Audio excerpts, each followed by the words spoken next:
And as far as somebody saying they're Wahhabi, that's haram to even say that. Do you know why?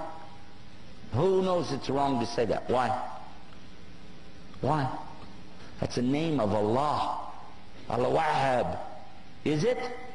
Is that the name of Allah? Do you not remember I was just talking about in another section, don't make fun of Allah's names? And you're calling somebody a Wahhabi? You can't say it about yourself, and you cannot say it about somebody else. Because it's Allah's name. Don't play with it.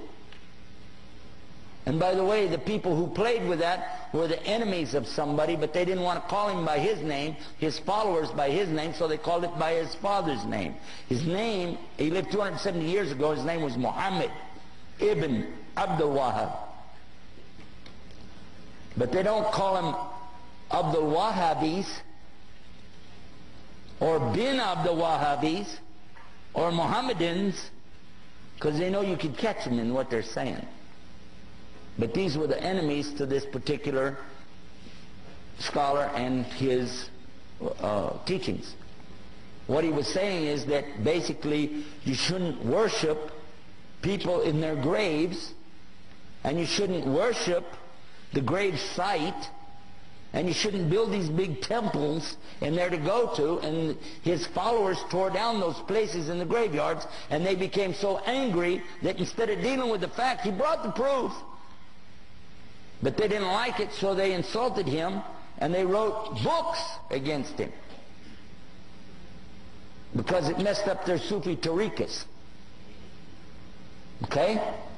So they did that, and they lied, and they keep on lying until today. But I've read his books. He's got the best book I ever read, translated to English, on Tawheed, and it's called Kitab al-Tawheed. How many of you heard about it? Did you find anything wrong in it? He quoted the book of Allah. And they can't argue with that, so they just said a label, Wahhabi. What really happened over 200 years ago, there was a student of knowledge who memorized the Quran when he was not even a teenager yet. He studied all of the fiqh, jurisprudence of the Hanafi. Then he began to study others, and his father, who was a scholar, told him to stop. Just stay with what we have. He said, I want to learn the others.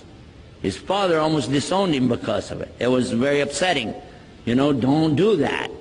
But he wanted to learn all of it so he could understand, and he began to learn quite a bit.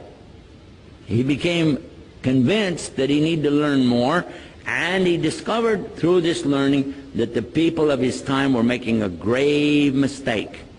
I use the right word too, because they were worshiping at graves. They were literally going to graves and calling upon dead people to help them.